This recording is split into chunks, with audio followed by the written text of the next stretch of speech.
All right, y'all. Welcome to the show. It's Antiwar Radio. Okay, so first guest on the show today is Antiwar.com's news editor, Jason Ditz. Welcome to the show, Jason. How's it going, man? I'm doing good, Scott. Thanks for having me. Now, listen, I want to ask you all about what you found in the WikiLeaks document dump over the weekend, but there's so much more important stuff, or not more important, but so much more important stuff to talk about as well regarding especially the AfPak war. I was wondering if we could start with Richard Holbrooke, the special envoy, apparently has gone ahead and admitted that the United States cannot win a military victory in Afghanistan. That's pretty big news from Hillary Clinton's little Smithers there, isn't it? Yeah, it would certainly seem like it, and he's insisting, in fact, that the U.S. isn't even trying to win a military victory anymore, which seems to me warrants further explanation of why there are 150,000 NATO troops there.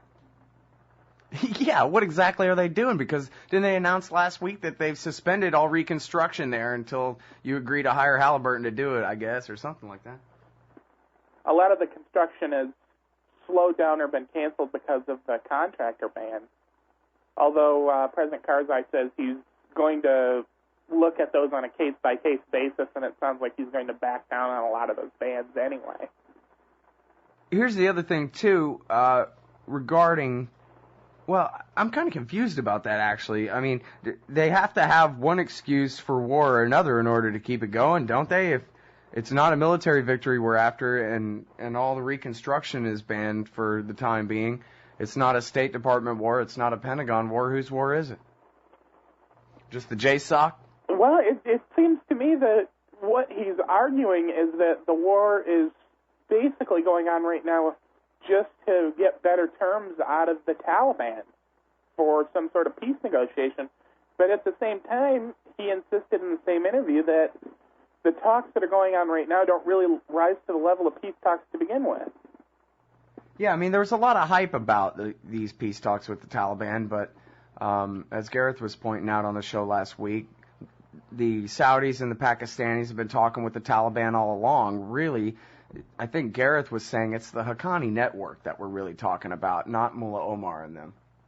Right, and even the report in The Guardian quoted some unnamed administration officials saying that these peace talks are being hyped deliberately as part of a misinformation campaign against Mullah Omar and trying to drive down morale among the Taliban forces because they'll think that a peace deal is imminent, when of course it just isn't.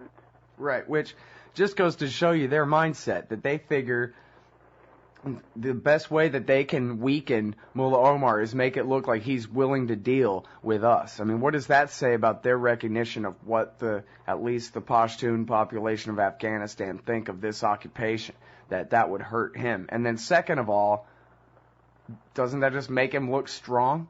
I mean, after all, it's a guerrilla war. He doesn't have to win. All he has to do is not lose. Well, and the reported release of Mullah Baradar from Pakistani custody also sort of fits into that theme, because he, of course, was one of the more moderate Taliban and one of the ones that was more in favor of negotiations in the first place.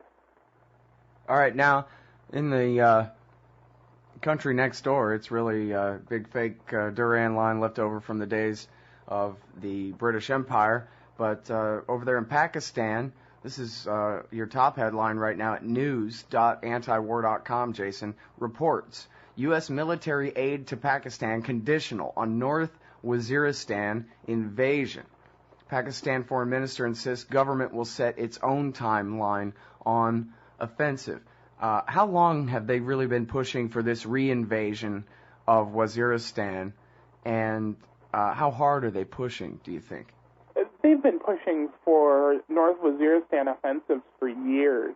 I mean, well into the Bush administration, they were pushing for this, and it seems like it only gets louder and more public as time goes on, but at the same time, Pakistan seems really to not want to get into this. They launched the South Waziristan offensive last year around this time. It was a little bit earlier in the fall. And it really didn't accomplish much of anything, even though South Waziristan was, of course, the home territory of the major Taliban faction in Pakistan. Basically, they all just moved on to Orakzai and North Waziristan and other places, and then the offensive spread to Orakzai, and they moved back to South Waziristan. So mostly what these offensives managed to do is chase hundreds of thousands of tribesmen out of their homes, rile up everybody about the Pakistani military bombing villages, and then not leading to any captures of any Taliban leadership. Well, I'm sure you saw Raimondo's article about that guy Headley, the American agent of the DEA and or CIA or who knows exactly there, who apparently was embedded with the Pakistani Taliban. And Raimondo mentions in there that apparently Zalmay Khalilzad, who's the former puppet master of Karzai there and then was the ambassador in Iraq for a while, that he reported that these high-level members of the ISI and Hamid Karzai, the puppet in Afghanistan, both believe this conspiracy theory, so-called, that America's actually helping to back at least parts of the Pakistani Taliban. This guy was apparently part of, I forgot how you say it, the LAT, the Kashmir, one of the Kashmir groups. And, I wonder if, because of the language, it's just like during the worst days of the Iraq War, they would always say, Al-Qaeda, Al-Qaeda, Al-Qaeda, as though anyone who was part of the Sunni resistance at all was working for Abu Musab al-Zarqawi, when, hell, he wasn't even Al-Qaeda till the very end of December 2004. So, but anyway, that's the same kind of thing in Afghanistan, right, where everybody who dares to fight us is the Taliban, but really we could try to break it down a little bit more. Like I was mentioning earlier, the Haqqani group, they seem to be the ones that the Americans are most concerned about fighting, as opposed to the Taliban in general, which does exist on both sides of the border. Is that pretty much your read? Yeah, the term Taliban in general is awfully common among groups, especially in the tribal areas of Pakistan. There are dozens of groups that call themselves something with the word Taliban in it, and groups like the Haqqani Network that don't even do it also get labeled Taliban. Basically, every Pashtun organization that has any sort of religious component is going to get labeled the Taliban at some point along the line. And all of these groups, of course, have different ideologies, different goals. Some of them aren't even violent groups, but they still get labeled Taliban just because of where they are and who they are.